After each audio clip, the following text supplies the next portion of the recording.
You're listening to the Paul Young Podcast.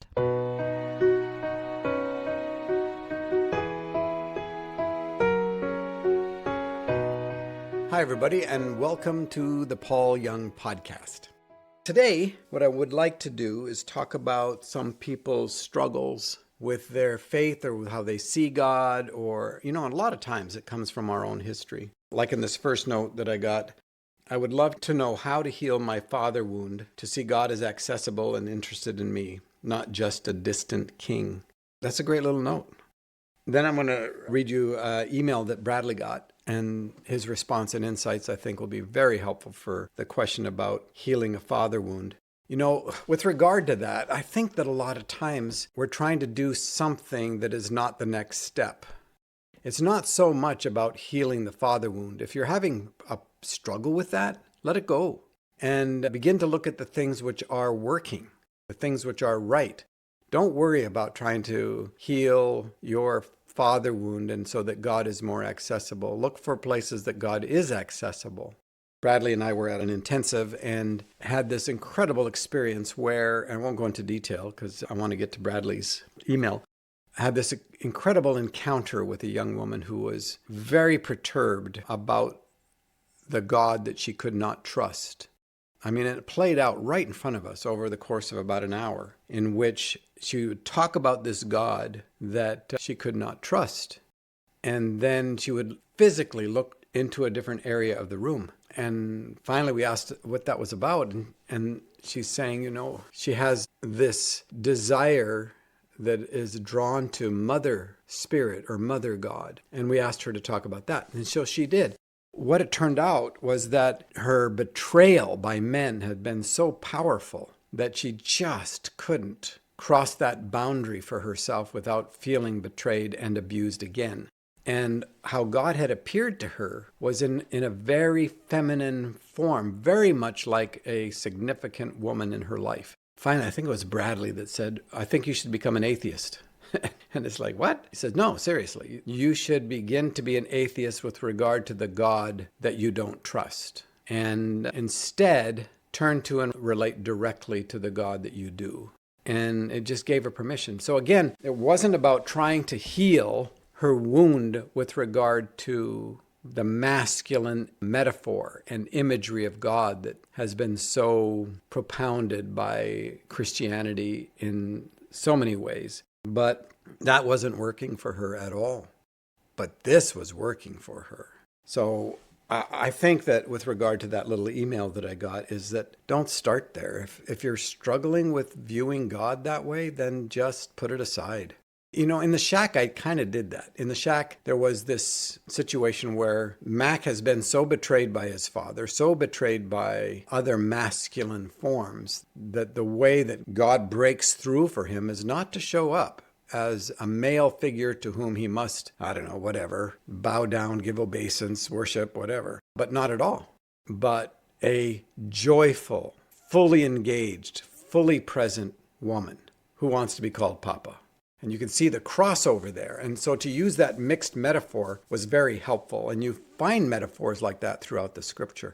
There's some really profoundly feminine language that is used for God in especially the Old Testament, the Hebrew scriptures. And then later in the book, as Mac progresses through his journey, God shows up in male form. And as a male metaphor because of what a particular thing that really matters. But this is after he's done some work in terms of healing his relationship with his own dad. And, the shack is squeezed down to basically a weekend in a way. But who knows how long that weekend actually took? Because in the real world, that is in our touch and feel world, it wasn't a weekend. It was basically one day because he had the accident and all that. I blended all those things so that there wasn't a certainty about it. And I'm writing a book, so it couldn't be like 1,000 pages long. Anyway, let's go to Bradley's email. And the question that he got was, I heard you on a podcast. God seems so personal to you, but I can't say I've ever heard God speak. I've even tried your meeting place exercise and saw a few things, and even though they seemed true, it just felt like I was making them up. How can I even know that God exists and isn't just a projection? Great question. And Bradley's initial response is, The stubborn fact is that nothing I write in a blog or email will get to the bottom of what you're experiencing. That's one of the things I love about Bradley and about a large group of friends who are coalescing their friendships as gifts one to another, is that there's this humility. There's this saying that I don't know. If you get asked a question and you don't know, just say you don't know. I've got a history where I had to make something up in the moment just so that I could maintain my persona. This is a long time ago. And it's not that I am not tempted to anymore. Once in a while, it's like, no, shut up, Paul. Just say you don't know because you don't know. And he goes on, what's probably needed is some long-term direct mentoring that my schedule location won't allow. If we had months and years, I might be able to gently walk you back into living faith if you wanted it wholeheartedly. I don't know what kind of a mood Bradley was in that day, and this is another thing that's important. Sometimes I can speak for myself, but I've seen it in Bradley and Baxter and Felicia and others, is that there comes those moments where we're incredibly forthright, where it's not so much of being gentle so that we don't harm. It's because being gentle is not the right place. Some of that emerges, it's not that we can't do it wrong and we hurt feelings and all that kind of stuff, but there are moments where it's like, going in full bore and we're going to go right to the issues without any equivocation. It's not going to be painless.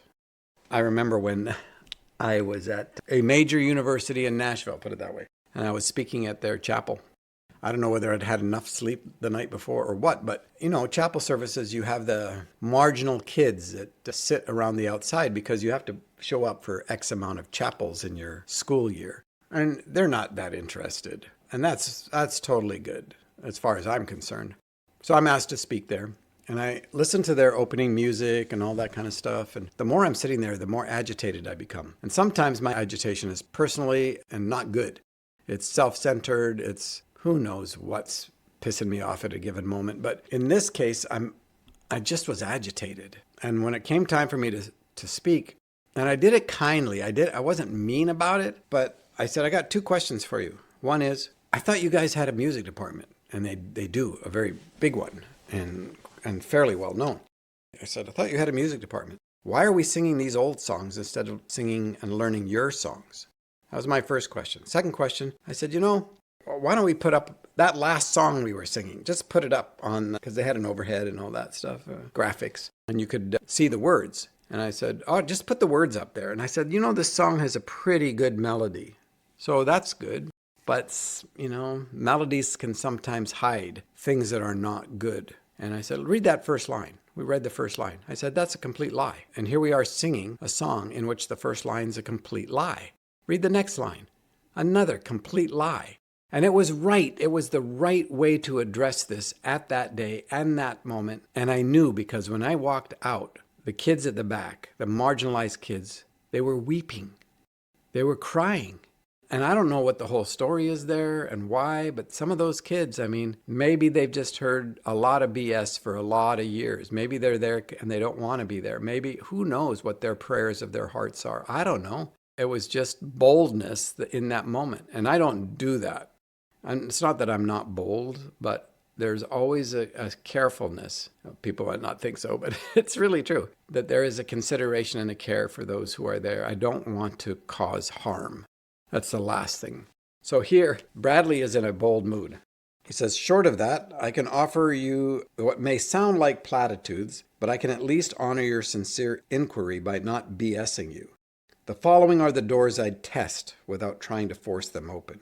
You never know which ones might open until you try them. So remember, he's saying, man, I've done the meeting place exercise, which is a listening prayer, right? You have a safe place inside, the safest place that you can imagine. Remember, God lives in your imagination, so don't poo-poo your imagination. It's powerful. When it's wedded to love, it is so creative and amazing and innovative and beautiful and childlike and adventurous. And when it's wedded to fear, it's just disastrous. Right? It's traumatic, it's painful, it's full of worry and anxiety. But in your imagination, you imagine what would be the safest place you can imagine. That place is where you can most easily access God. And not that it's a magic or anything, but it's just like I can ask Jesus to come talk to me in that place. And I've got 2 or 3 of those safe places. If at any point in any conversation, in the middle of a room, in the middle of a conversation, I can go there and I can say, in my imagination, I can say, Jesus, or Holy Spirit, I need some help here. What do you want me to understand about this? I actually think that when Jesus kneeled down when the woman was caught in adultery, because it was a trap, it was a laid out trap. And when he wrote in the sand, we don't know what he wrote. Nobody's recorded it. We all have imaginations what he wrote. But I think he was going to his meeting place, his safe place. And he was going, Father, what do you want me to understand about this? What do you want me to do about this in this moment? I wouldn't be surprised. I have a friend who brought this up, a priest, beautiful, amazing human being. His idea is that's when he had a flood of memory about his mom. His mom having a baby out of wedlock, the accusations, the religious accusations, all of this that she had to face. And here is a woman who, not the same situation exactly, but very similar. And his response would be the response that he'd have for his mom. So Bradley says, okay, let's talk about these things. Number 1, cease striving. And this is kind of what I was saying earlier. Maybe your pursuit of God ran dry because it was your pursuit, which can quickly morph into a transactional vending machine model. I put this token in the slot, nothing came out. What gives? I give up. Way to go, Brad. That's a good place to start. It sounds like you've already let go of pressing in, praying harder, reading the Bible more, working whatever Christian practices you associated with devotion to God. Good. One step beyond that might be a commitment to A, simply pray, Lord have mercy, a few times a day. Then B, become attentive to the goodness of God in your life through natural means. And C, offer up a simple thank you. And D, as if they came from God, those natural things, those gifts that we are surrounded by. Bradley says, I'm not talking about dramatic encounters or incontrovertible proofs. I'm talking about any way that you experience kindness in this life. Can you attribute divine care as one factor in those experiences? How about sunsets? How about a good meal? How about a warm hug? How about a sincere conversation? Unusual patience? On and on and on. The function of this exercise is to become mindful and thankful for your experience of goodness, and then remember, every good and perfect comes from the Father. Without having to manufacture anything or pull it down from heaven, attentiveness and gratitude may wake you up in the ways that you are constantly immersed in grace in the normal ways, if God is indeed everywhere present. That might involve some faith. It's not that you need to find faith again so much as to practice it. It wouldn't hurt to write down notable instances. Where did I experience goodness today? Isn't that great? What a great response. Then he says, after 6 months, and don't rush, you could supplement Lord have mercy with the Lord's Prayer if you want. Once a day, you can put it on your phone. After all, Jesus did say, when you pray, pray this. Nothing fancy. Just pay attention to each phrase and note what it stirs in you as you pray. Nothing else for 6 months. After a year, what will you discover? Number 2, hearing God. You've never heard God? Please let me challenge that for a moment. This is so good. You've never had a sense of right and wrong? You've never felt a sense of wonder at the beauty of the great outdoors? You've never been captivated by human creativity, by art or music or dance? You've never read a gut-wrenching psalm or soul-piercing parable in the Bible and heard a stirring thing inside? You've never felt an urge to help or an impulse to serve someone? You've never felt a message of encouragement or hope from a friend or teacher or preacher or author? You've never had a shift of opinion through storytelling, whether in print or on screen or face-to-face? You've never had a dream or mystical experience that felt like more than pizza? Yes, all of these can be explained away. This is where the hiddenness of God can be frustrating. We're like fish trying to perceive water. Why pretend an invisible God is part of any of that? Well, I might ask the same about love and reduce love to neuroelectrical impulses and hormonal triggers. That joy and peace are nothing more than endorphins and dopamine. Some do. At one level, I simply prefer not to explain away goodness. But even more than that, when I have associated with God with all the above, sometimes I experience them with greater frequency and clarity than projections can account for. And yes, I know people ascribe God to all kinds of ridiculous things they shouldn't. It's even worse than you might think. which is why I run all the above through the refiner's fire of discernment by praying through the Beatitudes daily and checking in with friends who love me enough to call BS. But still, if you want to give your faith a chance, what if you went through that list and recalled an example for each, then hypothetically offered thanks to God for them? Number 3, do you have a mentor? Forgive me if it sounds like you may not have one. If not, why not? A mentor is someone you could talk to, best person, on a weekly basis, especially where faith is a struggle. This is Bradley saying, I've had at least one mentor, usually 2 or 3 at a time, since I was about 12. Sunday school teachers, basketball coaches, club leaders, teachers, spiritual directors and recovery sponsors, pastors, counselors, and a good number of older people who tucked me under the caring wing when I was struggling. I've been perturbed of hearing how hard it is to find a mentor. Maybe our elders are not stepping up. But on the other hand, they're not as hard to find as you might think. The problem is usually that we're too proud to submit ourselves to anyone we don't esteem as wiser than ourselves, which turns out to be no one. At least not someone who is easily accessible. That, or maybe we're not willing to invest the time or even the money to find someone. But for those who do have a heart to be mentored, but lack the creativity to find one, here are some good options. At least ones that are most readily available. And I love this too. A, go to McDonald's or Tim Hortons or something like on a Saturday morning. Look for people with silver hair who are congregated, just shooting the breeze. They are likely there every Saturday. Get a coffee, sit near them and eavesdrop. Every Saturday. Just nod a greeting to them for the first month. Maybe a moment will come where you can approach the table and ask, can I get you folks anything? They may say no. Maybe get there early one week and go to the counter and prepay for their tables as they show up. Maybe you ask if you can ask a question. Would any of you be willing to have coffee with me and tell me your story?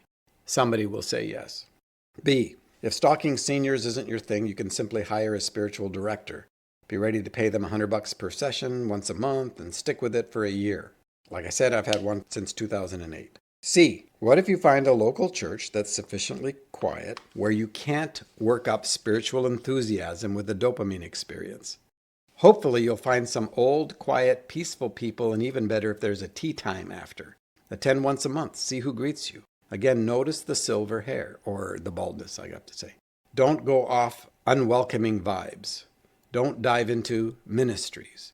Just be curious enough to see why these people are here. And again, pick a friendly soul. I suggest no younger than 70, and ask if you have coffee and listen to their story. The function of my point is humble yourself and show some interest in other people's journey instead of making faith self-centered. It's about slowing down long enough to listen carefully to recognize that if you're attentive, everyone you meet is absolutely fascinating and has something to show you, some wisdom and reason for hope to deposit in you. Ask them about their faith. Where did it come from? What sustains it? Where did they meet God? Ask them to pray for you. Number 4, transformation. I've let go of my previous approach to evangelism, which was about trying to convince people to believe what I believe using arguments for faith. There's something off about that. But more than ever, I'm seeing people come to believe not through apologetics or philosophical proofs for God's existence. It's not about the empty tomb. It's about experiencing the life of Christ, especially through their own transformation. How that looks in my world that I befriend people on the margins, like they're actually friends, not projects, not targets, with no agenda beyond mutual encouragement. And they encourage me. I let them know I care. I let them know I think God cares and that I hope it's okay that they're in my prayers. I remember them. My agenda is not to proselytize. This is just how I love people. Hang out, listen, encourage, pray. And here's the thing. The only faith they need to start experiencing inner transformation is their openness to friendship. In recent weeks, one said, I don't used to believe in God. Really, I hated him. But I can no longer deny the blessings of God in my life, mainly through my friends and how they care for me. Another said, I'm an atheist, but I have to admit, I'm also a miracle. I'm learning to surrender and I'm experiencing freedom. Then finally it hit home. But God is love. Maybe I do believe in God after all. Now, if you need a kickstart in your faith, here's some takeaways. A, start mixing with the marginalized and ask them about their transformation. It's so inspiring. And also, B, let me ask you this. In all your years, was there no transformation in your life at all? I simply can't believe that. And were the transformative moments your own doing? If so, good for you. Keep up the good work. But maybe thinking we are saving ourselves is also a delusion. Transformation happens by grace, even when it includes the grace given to do a lot of hard work of recovery or includes the kindness of other people. Let's not be blind or lack gratitude for the goodness of God's work in us. And lastly, living faith. Finally, I don't think faith is abstract or ethereal somewhere. We do need to actively trust that God is good and participate in that goodness. Occasionally, I meet people whose faith died, and I can ask, when did you bail out? Or what disappointment did you experience? Or is there some obedience God asked of you that you ran away from? I don't know. I'm just convinced that living faith involves living our faith somehow. Now, none of these suggestions may hit the mark, or maybe they sound too traditional, though hanging out on the margins is pretty out there. But I can encourage you this way. You cared enough to listen to a podcast. Something I said triggered a response, and you deliberately reached out in good faith. I hear God in that. I see faith in that. And what if that's the new beginning right there? And maybe all the above can wait, and you can simply repeat what happened here. Listen to something or someone. Let it trigger a response in you, then act on it in good faith. Rinse and repeat.